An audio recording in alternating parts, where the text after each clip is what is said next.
internautes yéen ñi ñu topp ci chaîne YouTube Baye Darou Média ak plateforme bi Dailymotion ak site web bi baydaroumedia.com ñi ngi am mbégte ak kontaante di dajewaat ak yéen ci émission yi faral di amal ci seen chaîne tey nag ñu bëggoon dalal suñ benn mbokk taalibe ku ñuy wax Thierno Gueye ñu koy dàkkantale Clapien ma bëgg ñoo indil na ñaar ci ay liggéeyam jote def xanaa rek Thierno kon ñu commencé première partie bi en français bu ko defee ñu joxaat leen deuxième partie ci kalaamu olof Thierno. Donc je vous donne l'opportunité de vous présenter.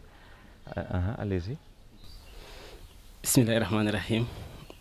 Rabbi israh li sadri wa yassir li amri wahlul uqdatan min lisani yafqahu qawli.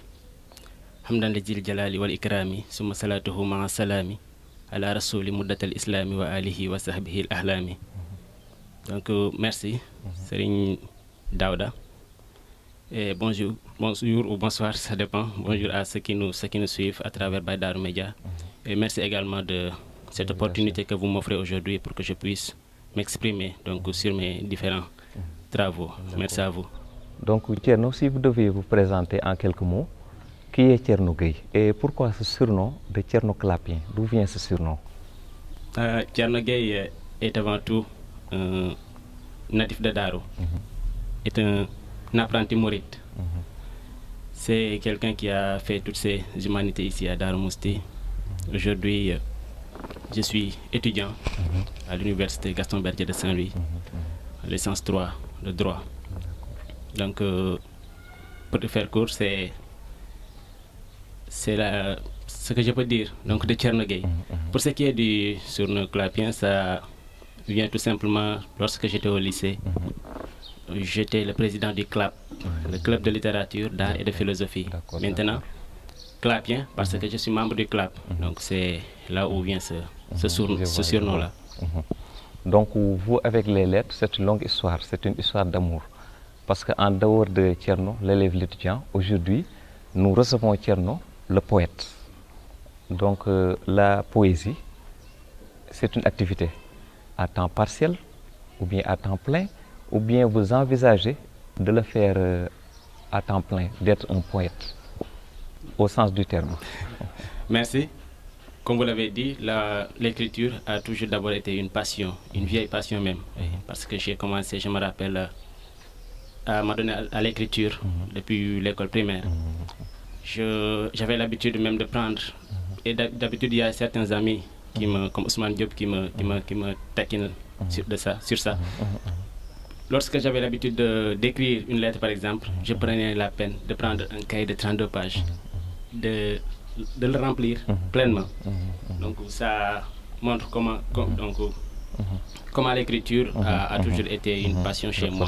Et c'est vrai. Pour ce qui est de la poésie aussi, c'est mon genre de prédilection. Je peux écrire, par exemple, avec d'autres genres, mais pour l'instant, je me focalise sur la poésie. Et voici que j'en ai déjà 3 ouvrages et ça montre également la relation que j'ai avec la poésie. Je peux dire que je ne saurais dire que c'est une passion à temps plein parce qu'à chaque fois que j'écris, c'est lors de circonstances, donc des moments où je suis libre. Et par exemple, ces 2 ouvrages, je les ai écrits quand on n'était plus à l'université, on est libre. Donc c'est dans ces moments de liberté-là, que j'écris. Et donc c'est une passion qui ne me poursuit pas toujours. Je n'écris pas toujours, mais seulement lorsque j'ai le temps. D'accord. Donc c'est un hobby, l'écriture. Votre domaine de prédilection, comme vous venez de le dire aussi, c'est la poésie. La poésie. Donc vous êtes romancier, vous êtes poète à vos heures perdues. Maintenant, pour venir à l'œuvre, tout haut, tout bas. Donc nous sommes venus avec par devant nous l'œuvre tout haut, tout bas. Donc est-ce que vous pouvez nous présenter l'œuvre, ce que vous avez eu à aborder dans l'ouvrage? Merci. Donc l'ouvrage tout haut, tout bas, c'est, comme je l'ai dit dans la 4e de couverture, c'est quelqu'un qui est un mouride tout d'abord et qui cherche à faire quelque chose, même si ce qu'il cherche à faire peut-être n'est pas grand-chose comparé aux actes et actions des autres. mais ne serait-ce que pour donc, magnifier donc, ma gratitude à celui qui nous a tout donné, Cheikh Ahmadou Bamba. Et je cherche à écrire et chercher également à marcher sur les pas de vaillants donc, poètes du Cheikh, tels que Serigne Moussa Ka, Serigne Baye Diakhaté et ses compagnons du Cheikh là. Donc tout haut, tout bas, c'est tout simplement l'expression d'une gratitude à l'égard de Cheikh Ahmadou Bamba. Et je peux dire que c'est tout à fait ça. Je vois. Yeah. Je vois. Donc, pour aborder l'œuvre dans un ramassé, on s'excuse de ramasser parce que l'œuvre se compose d'une 50aine de chapitres. 53 à peu près chapitres, abordant entre autres le Cheikh, ses fils et les cheikhs qu'il a eu à former comme Mame Thierno. Exact. Et des lieux symboliques du mouridisme. Donc, pour parcourir l'œuvre, on peut venir à Bamba, au blanc imposant. Donc, par là, moi j'entends que Bamba, d'abord, sa couleur préférée c'était le blanc. Mais aussi, il a eu à vivre auprès des blancs la majeure partie de sa vie. Dans les îles, très reculées, mais aussi à Diourbel. Mais aussi, j'entends par là, Bamba au blanc imposant sa loi. Bien qu'il fût captif aussi, il fut et reste toujours maître de sa destinée aux mains des Blancs. Donc, avons-nous le même entendement de l'œuvre? Oui, je pense qu'on peut partager cette manière de voir les choses. Parce que quand on parle déjà de Bamba et de Blanc, peu importe qu'on parle de la couleur de ses habits ou autre chose, on peut penser également au Blanc parce qu'il a toujours été quelqu'un, une bonne partie de sa vie, entre les mains des Blancs, donc entre guillemets, oui, exactement. Et comme tu l'as dit, souvent je n'avais même pas, je peux dire, cette manière de voir les choses. Parce que quand je parlais de Bamba, ce poème Bamba au blanc imposant, je faisais référence exactement à ses habits, donc au caftan qu'il porte, qu'il avait l'habitude de porter. Et c'est à ça que je faisais allusion. Mais également, on peut avoir cette manière de voir les choses comme celle que tu viens de donner là. Donc parce qu'il a été en captivité, je pense qu'on peut le dire comme ça. Et malgré ça, il a toujours fait preuve de grandeur. Il ne s'est jamais laissé faire. Comme ils le disent souvent dans Assirou. Les Blancs croyaient qu'il se trouvait entre leurs mains, mais non. Il ne savait pas. Donc il était un homme libre et maître, comme tu l'as dit tantôt, maître de sa destinée. Et il était plus libre que jamais, donc entre les Blancs. Donc je peux donc résumer ce poème-là à travers cette manière de voir. Donc les Blancs, au fait, ils ont été juste des instruments. Exactement. Par lesquels Dieu a voulu élever Cheikh Ahmadou Bamba à un rang élevé et suprême. Exactement. Donc pour revenir à Bamba le suprême. Sur l'extrémité de son doigt, l'humanité boit l'éclat de ses universelles victoires et la paix des Noirs. Dans cette plénitude, le Noir convaincu près de lui vécut. Donc c'est comme si Bamba est un libérateur. Je crois qu'il y a même un autre passage qui évoque ces mêmes thématiques. Bamba est un libérateur de la cause noire à la fois et de la race noire. Exactement. Oui, je pense que c'est ce que je veux dire par là. Parce que quand je dis sur l'extrémité de son doigt, l'humanité boit, ça veut dire tout simplement, parce que lorsqu'on parle de doigt, on peut faire allusion à la petitesse, donc quelque chose de petit. Maintenant, lorsqu'on parle de l'humanité aussi, ça renvoie à quelque chose de vaste. Donc on peut dire que après sa victoire sur le blanc, donc c'est à travers une petite partie de ce qu'il a accompli qu'il est parvenu donc à réjouir le monde, je peux dire, à permettre au monde, surtout le monde noir, de se libérer, comme je l'ai dit. Donc il a fait de grandes choses, mais des grandes choses auxquelles on peut puiser, donc quelque chose de petit et qui est amplement suffisant pour alimenter le monde entier. C'est exactement ce que je veux dire à travers ce poème, Bamba le suprême. Donc en parlant toujours de Bamba, dont on ne se lâche jamais, Bamba pardonna. Bamba pardonna, car entre le marteau et l'enclume, sa plume au front béni et radieux exalta Dieu. Donc le marteau et l'enclume Qu'est-ce que vous entendez par là? Ça renvoie tout simplement aux circonstances dans lesquelles il se trouvait, souvent lorsqu'il écrivait. Parce que c'est différent d'un Thierno Gueye qui écrit, qui est là, confortablement assis sur sa chaise, entouré de ventilateurs et de vents frais. Oui, il était dans des circonstances qui n'étaient pas tout à fait évidentes pour s'adonner à l'écriture. Mais ça ne l'a jamais dérangé. Lorsqu'il s'agissait de parler du prophète, les circonstances n'étaient plus importantes. C'est qu'il voyait, c'est qu'il devait le faire, et il va tout faire pour que cela soit ainsi. Donc c'est ce que je veux dire par là. Parce que tous ces poèmes, pratiquement, ont été écrits dans des circonstances lorsqu'il était entre les mains du Toubab. Mais ça n'a jamais été un obstacle, en fait. Donc d'ailleurs, c'est sûrement grâce à ça qu'il dit que ces écrits sont donc ces miracles. Ces miracles.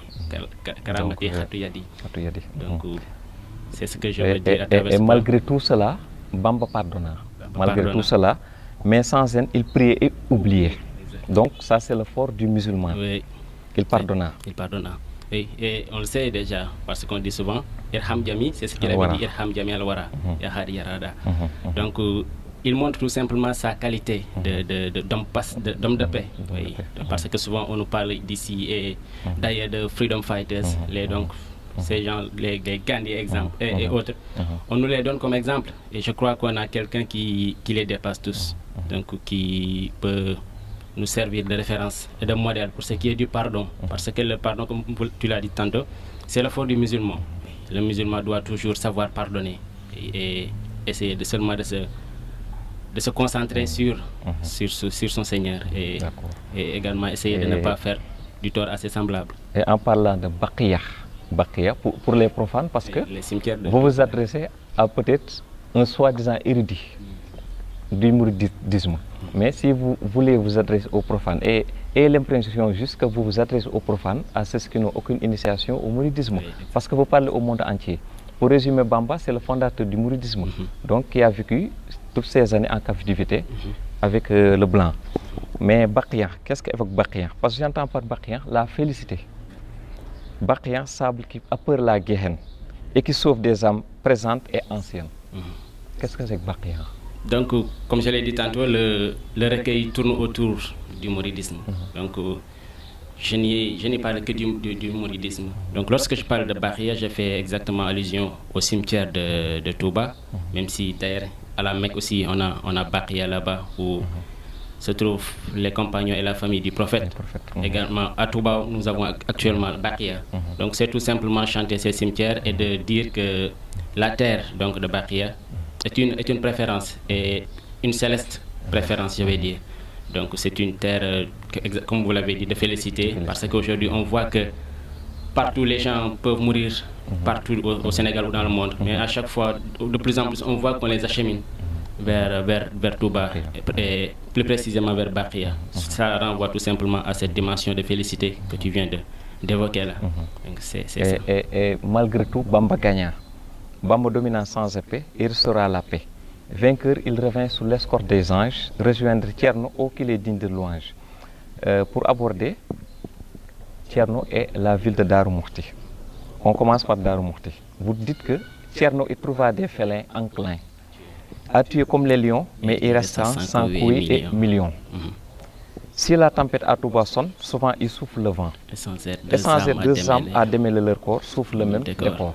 Donc c'est comme si Darou et Touba constituent deux villes, mais une seule réalité qui est la même. C'est comme si aussi les mêmes conditions dans lesquelles Bamba avait fondé la ville de Touba en 1895, c'est dans ces mêmes conditions que Thierno fonda la ville de Darou Mouhty en 1912. Oui, c'est exactement ça. Quand je parle de Touba et Darou, comme on le sait tous, souvent on a tendance à croire, ceux qui ne savent exactement ce qu'il en est, pensent souvent que Touba est une partie de... Darou Mouhty est une partie de Touba. C'est ce que la plupart des gens pensent. Même si je l'ai dit tantôt également sur l'autre ouvrage, c'est une réalité que l'on peut croire. Par exemple, nous qui sommes des Darois, ça c'est ce qu'on a à l'intérieur de nous. Même si la carte issue donc, du découpage administratif du territoire sénégalais dit autrement. Oui, parce que Darou Mousty fait partie de la circonscription, donc de la région de Louga. Mais nous, dans notre fort intérieur, nous nous revendiquons, nous considérons comme étant donc de Touba. Et c'est ce que je veux dire par là. Et comme on le sait, Thierno et Bamba, ce ne sont pas deux êtres, mais c'est un seul être. Donc c'est un seul être. Oui. Parce que comme on le dit souvent, c'est un choix. Thierno est un choix de Bamba. D'ailleurs, il y a un poème qui s'intitule Thierno, le choix auroral. Oui, parce que comme le dit Serigne Moussa Ka souvent, Yom Alastu, la ko Bamba tànnoon, roya laata ñoo wax bale la génnoon.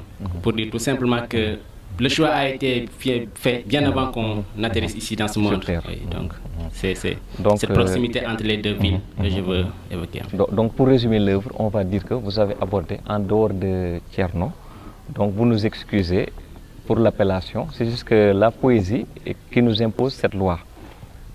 Pour rimer et pour avoir les vers, vous ne pouvez pas dire Mam Thierno ou bien Borom Darou. C'est juste cela et rien d'autre. Donc pour résumer, vous avez abordé les cheikhs, dont Mam Thierno et Cheikh Ibra Fall, que vous comparez à un géant, à un gargantua qui a fait une œuvre gigantesque. Seigne Modou Kara aussi, le général de Bamba, Seigne Dame Abdourahmane Lo, pour ne citer que donc les cheikhs aussi les légataires du mouridisme. Donc si on veut résumer l'œuvre, c'est ce qu'on n'a pas eu l'occasion d'aborder dans l'œuvre. Donc pour ne pas tirer en longueur, vous pouvez faire un ramassis de ce qu'on n'a pas pu avoir l'occasion d'aborder. Comme ça, on va passer à la version Wolof. Merci, Daouda. Je crois que comme vous l'avez dit, on ne peut pas parler du cheikh sans parler de son entourage, comme c'était le cas avec le prophète. Quand on parlait du prophète, on parlait ipso facto d'Abou Bakr, d'Omar, Ousmane et Ali. Donc c'est également le cas avec Cheikh Ahmadou Bamba. Il avait des compagnons, des proches également. On peut en citer, comme vous l'avez dit, Thierno Ibra Fati, Mam Thierno, Cheikh Ibra Fall, Serigne Dame Abdourahmane Lo et tant d'autres. Donc c'était des gens qui étaient autour de lui, qui croyaient également à sa philosophie, donc à ce qu'il apportait. Donc qu'ils suivaient pour ce qu'il représentait avant tout, mais parce qu'ils pensaient qu'ils pouvaient donc trouver leur salut auprès de lui. Et c'est ce qu'il est. Donc ce qui les a conduits à venir être avec le cheikh. Donc comme vous l'avez dit également, ce sont des figures qui ont marqué donc la civilisation mouride, le mouridisme. On peut pas parler quand on parle de Cheikh Ibra Fall, on dit c'est Babul Mouridine, c'est la porte du mouridisme. Mam Thierno Ibra Fati, c'est le bras droit. Serigne Dame Abdourahmane Lo, on le sait tous. Il était celui qui se chargeait pratiquement de tout ce qui est Coran et enseignement au niveau de l'entourage du cheikh. Il a pratiquement enseigné le Coran à bon nombre parmi la famille du cheikh. Et ce sont des figures qui ne peuvent pas être omises lorsqu'on parle de Cheikh Ahmadou Bamba. C'est pourquoi je ne pouvais pas me le permettre donc, de ne pas les zapper, de ne pas les citer dans l'ouvrage. C'est exactement ça. Et comme vous l'avez dit également, Cheikh Modou Kara, c'est quelqu'un qui a beaucoup fait pour la jeunesse.